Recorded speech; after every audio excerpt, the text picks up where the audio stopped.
Support for Lab Out Loud is brought to you by the National Science Teachers Association. Find out more at nsta.org. You're listening to the Lab Out Loud podcast, Science for the Classroom and Beyond. And today our guest explains that sometimes the best research questions come from very unexpected places, like the minds of students. We take any sort of scientific question, any sort of scientific interest, and we help the student make a manuscript out of it. You know, we try to encourage all sorts of scientific pursuits, no matter how small they be. As long as it's something that's new to them and that they're interested in, we can help them get there with their manuscript. If it's something that they're passionate about, they shouldn't be shy. That's up next on Lab Out Loud, but first, I'm your co-host, Dale Basler. And I'm Brian Bartel. And Brian's coming in. You just came in from a WSST board meeting, didn't you? Yeah, we just had a WSST board meeting. So WSST is the Wisconsin Society of Science Teachers. And some of you may know that Dale and I started this podcast as a function of WSST. We did it, we called it periodicity. We did it every week for a year. Way back. Just about it's like what our boss always says, back when before podcasting was even podcasting. That was 12 years ago, Dale. I know, it seems like such a long time, but it was really fun, and it has gotten to allow us to talk to all kinds of wonderful people and produce a show that we love, and we hope you, the listener, loves it too. And as a matter of fact, if you're trying to find the show in multiple ways, if you want to come back from a long car ride for your science teacher organization and you want to listen, you can use a lot of different apps, your Apple Podcasts and those kinds of things, but we are now on, drumroll, Spotify. So if you're a Spotify person and a Spotify person, if you're a Spotify person, yeah, if you're a big Spotify fan, I know my kids love it. We use it on trips and stuff like that. Spotify has a podcast section. Just hit the app, do a little browse, search Lab Out Loud, and go ahead and subscribe to us. That'll tell the Spotify robots that you love us, and that is important to us. And you can even go to the show notes and find the link to Spotify. That'll take you right to our page on Spotify. You bet. Of course, we're still available on Apple Podcast, the Google Music Play Store, and all kinds of places where you can find podcasts. And, of course, straight from the website, laboutloud.com. And there, if you really love the show, you can support the show through our Patreon button, which allows you to make a tiny little contribution of love. In the form of contribution of love in the form of $1, which will say that you love the show and help us get to a place where we can do some other fun things with the show. Brian and I always have some ideas churning away.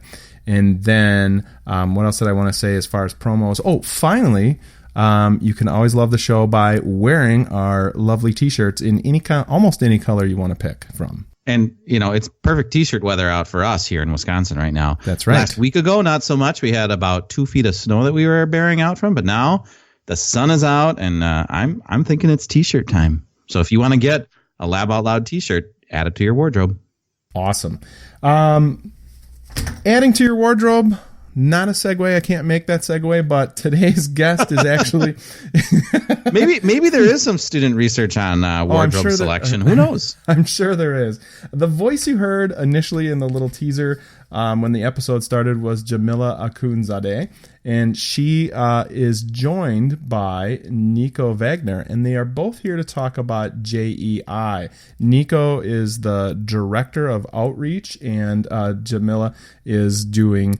She's the co-editor-in-chief. And Jamilla is the co-editor-in-chief. And they're going to talk to us about a program, like I said, JEI, wonderful program. Listen all the way through the podcast. Got some great gems in there. And Nico here is going to just give us a quick introduction of what JEI is. In its most simplest sense, it's a way for high schoolers and middle schoolers to publish their own scientific research in a journal. The journal is all online, and as part of the process of publishing, their ideas, their manuscripts go through peer review, so they'll get input from PhD students, from postdocs, from professors, all in the sciences on their manuscripts, and they'll have an opportunity to take those suggestions and put it into their final manuscript. I see. Is JEI the journal then? Yes, JEI is the acronym for the journal. Okay. And how many... Stands for Journal of Emerging Investigators. Oh, awesome. That almost sounds like could be like a good superhero show, Journal of Emerging Investigators. Well, no, thinking of it as like a superhero kind of a thing, you're actually empowering students to publish scientific, whatever their scientific findings are at a very young age. Now that this is 2011 when you started, do you get a sense of where have some of those students gone now that they're in college, presumably, or beyond? So I believe a lot of our students, once they publish, we have most of our manuscripts published in high school. So really after that, they go on to college. We are now just, have the manpower to really follow up with students. Before this, we were sort of a smaller organization, and we dealt with students while they were still in high school and still publishing with us. But now that we have a larger contingent of editors and reviewers and other volunteers, we're beginning to increase our outreach work and follow up with students to see where they're going and whether or not they've published anything else.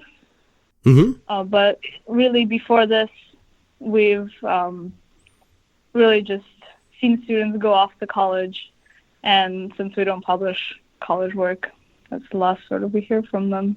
But we're beginning to change that right now. To put it a little bit into perspective, about 2/3 of all of our published manuscripts were submitted within the last 3 or 4 years.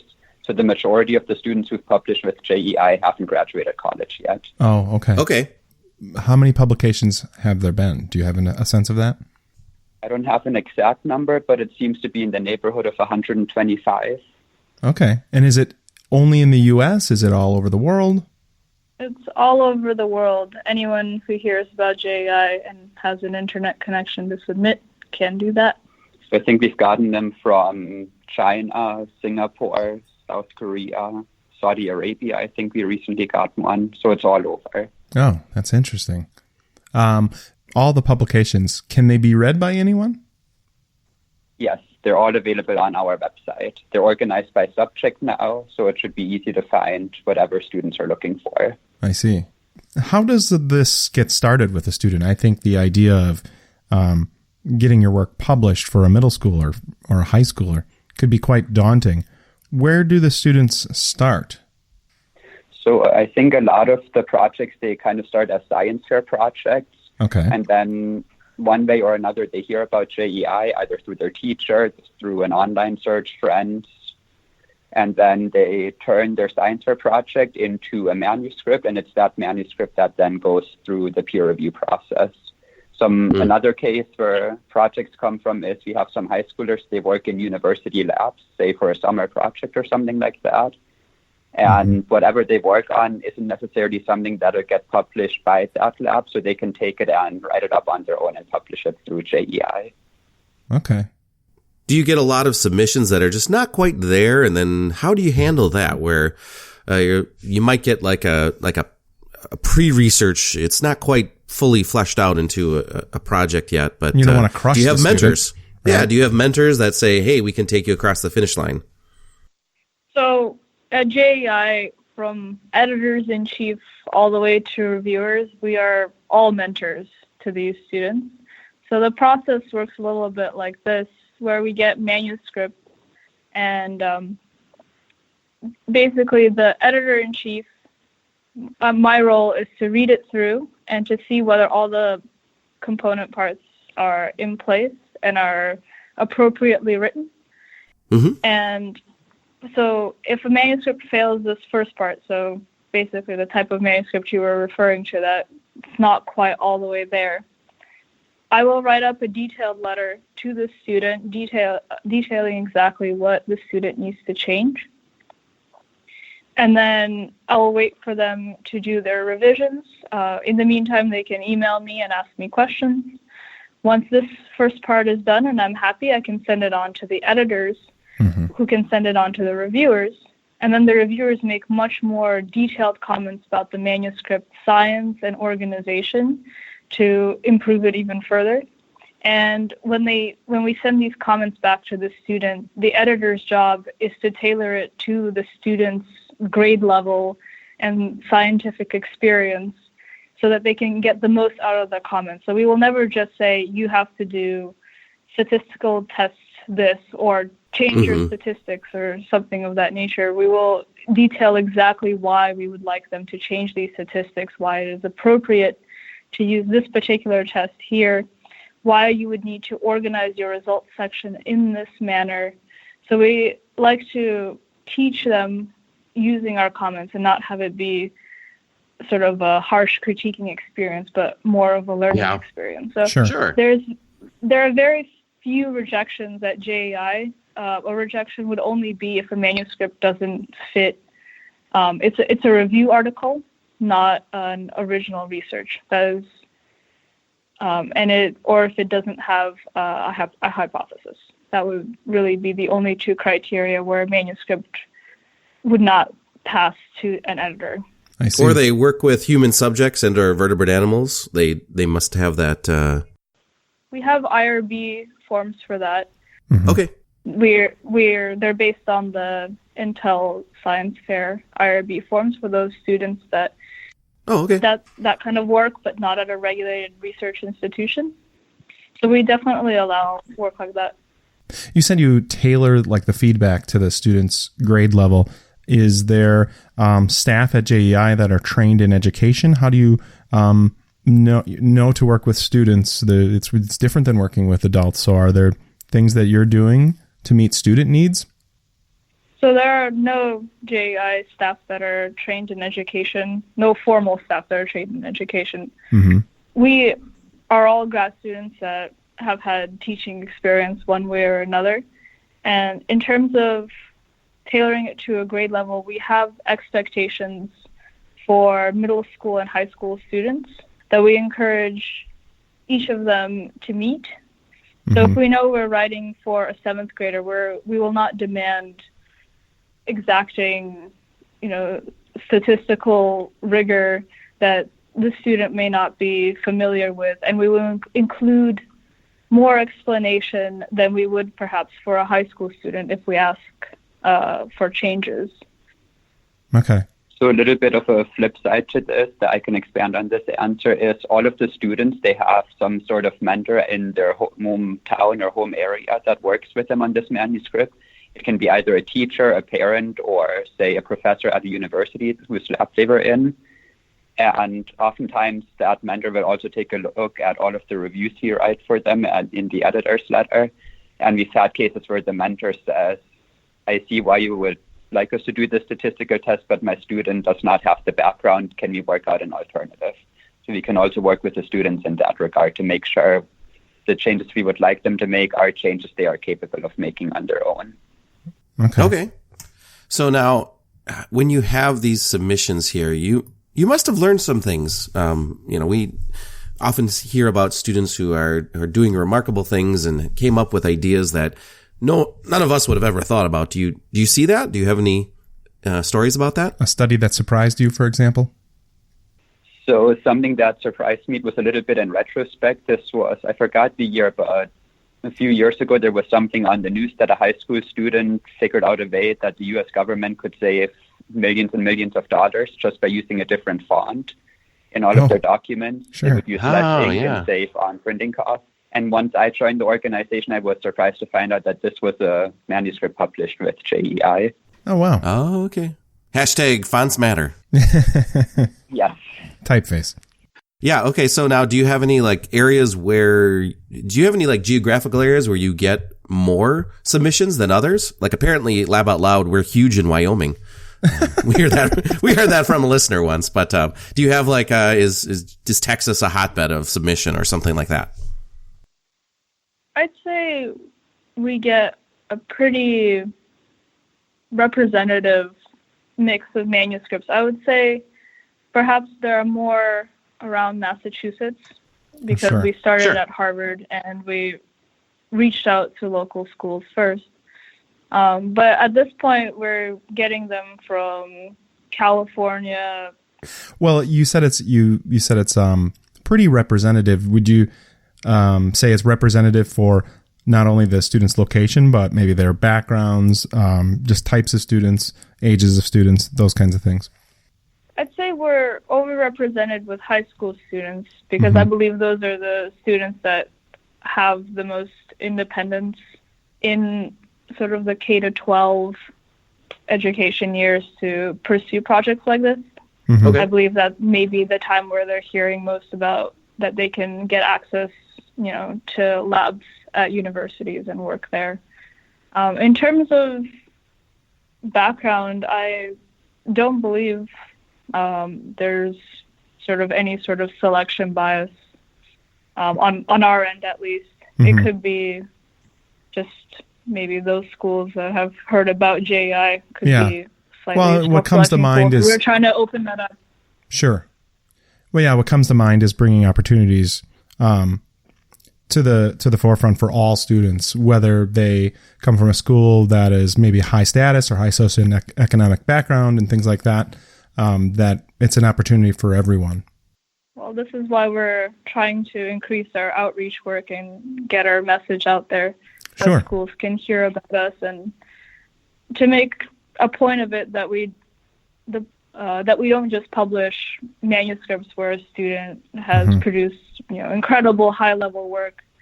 We take any sort of scientific question, any sort of scientific interest, and we help the student make a manuscript out of it.